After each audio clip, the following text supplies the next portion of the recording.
Hi students, welcome to my channel. My name is T. Rajshekhar, working as a lecturer in civil engineering, SRS Government Polytechnic, Sircilla. So today I am going to teach you the subject of transportation engineering, subject code 18C305, third semester. So today's chapter is Unit 6, Introduction to Permanent Way in Railways, and today's topic is importance of railways, gauge and types of gauges.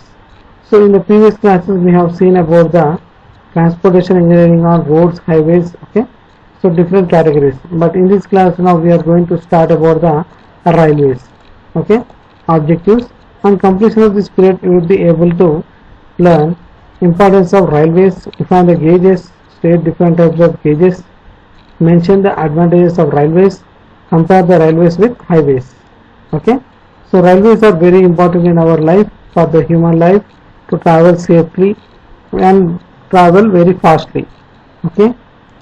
And recap, in the previous class we have discussed transportation engineering, different modes of transportation, highways, types, materials, construction and maintenance, okay. So now let us start introduction to railways. In this class we will discuss introduction of railways, comparison of railways and highways, and railway gauges.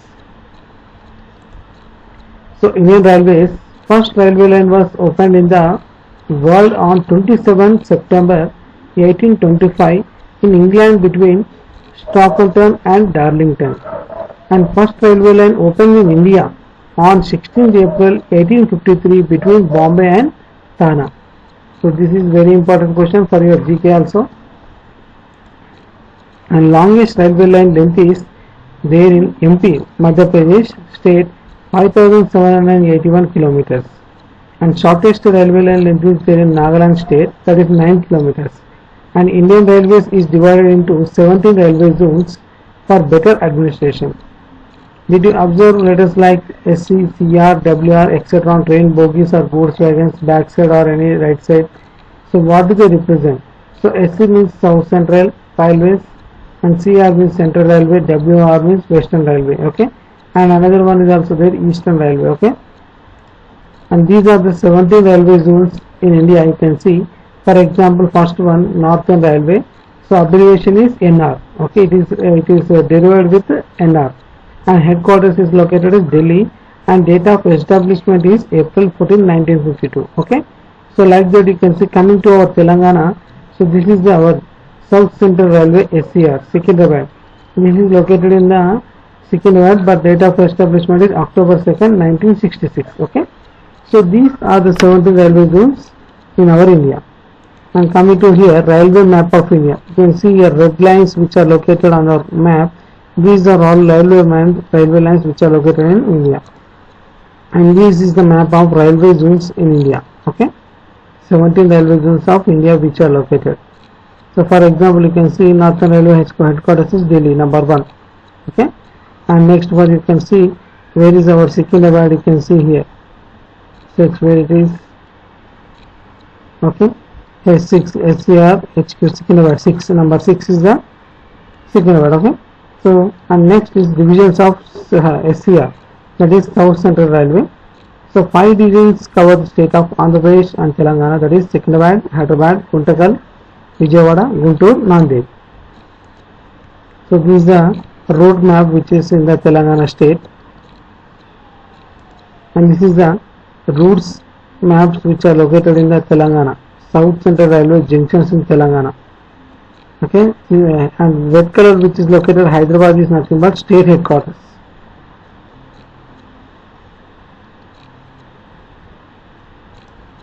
And what are the advantages of railways?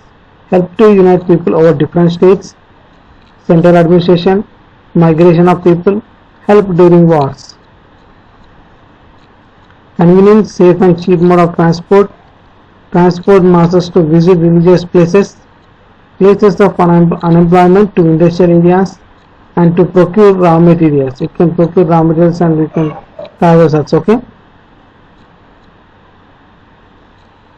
And finished goods can be transported quickly, transporting food grains and clothes to disaster affected areas, employment to millions of people, and land cost increases. And next, components of a railway transportation, Permanent way, tracks, rails, sleepers, etc. Vehicles such as engines, coaches, wagons, and stations or railway stations. Marshalling yards. Marshalling yards means which will be repairing the trains and bogies in that. Okay. And operation system, timetable, signaling system, railway gates, and administrative system, running staff, administrative staff, technical personnel. So coming to here, railway track consists of two parallel rails fixed on a series of sleepers laid on an inverted bund formed by aggregate called ballast, and it is also known as permanent way. Okay, so this is the sleepers you can see in the plan, and these black color lines are nothing but rails. Okay, and this is the sand piles which are located on the aggregates. Okay, and these are the aggregates you can see in the cross section. Okay, and next one is gauge. The horizontal distance between the inner faces of heads of the two rails forming the track is known as gauge. So remember this definition, it is very important. So this is nothing but you can see inner heads. You can see these are nothing but rails. So this is nothing but a rail gauge. So actual rail gauge is this one. It will be measuring the gauges. Okay.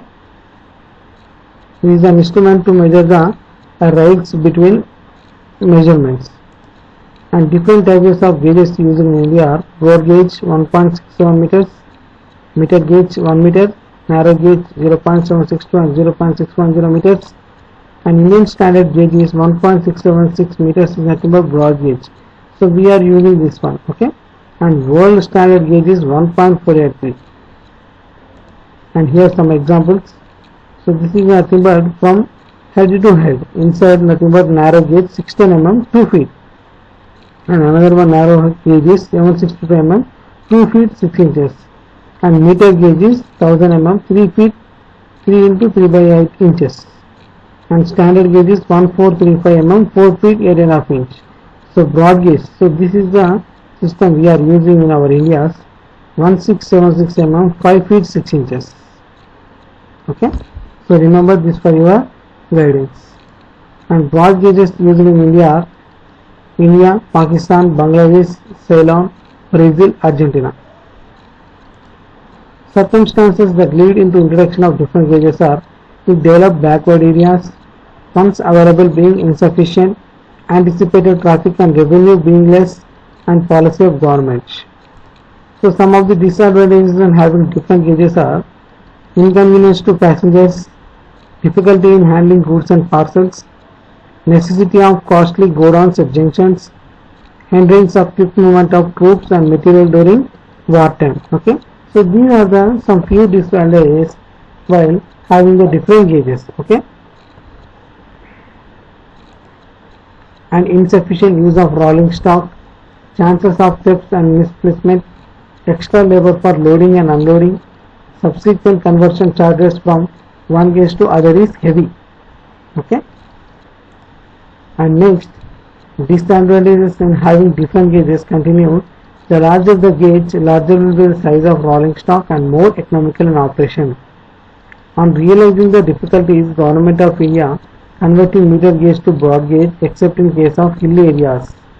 And in hill areas, narrow gauge is more suitable due to steep grades and curves. So coming to here one point. So broad gauge is used in all places in India, but except in hill areas only narrow gauge is used. Why? Because it will be the height of the place, so that the train should be travel to top area. Narrow gauge is suitable.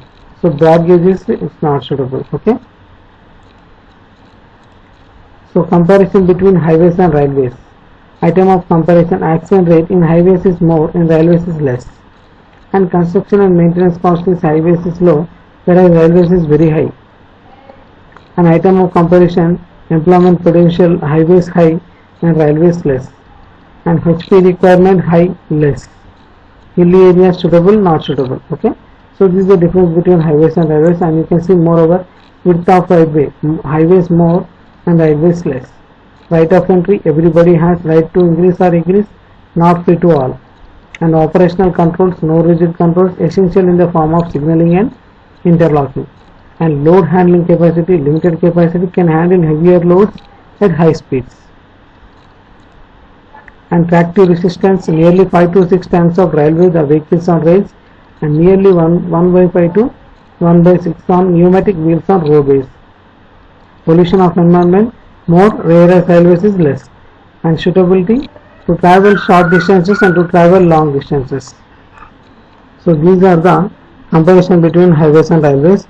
So obviously railways are very good and very fast and very safe journey to travel in the trains. So finally summary, we have discussed gauges and types of gauges, necessity of introduction of different gauges, problems in having different gauges, advantages of railways, comparison of railways and roadways. Okay. So in examination questions, define gauge and mention different gauges, mention 6 advantages of railways, mention 4 circumstances that lead into introduction of different gauges, and compare 6 advantages of railways over roadways. Okay. So railways are very important in our life, in our daily life. So railways can be very useful in all convenient places. Okay. So that's the railway stations, and for repairing of railway yards and signaling process to control the trains and employment of staff. Okay, everything will be durable. Okay. So thank you. Have a nice day.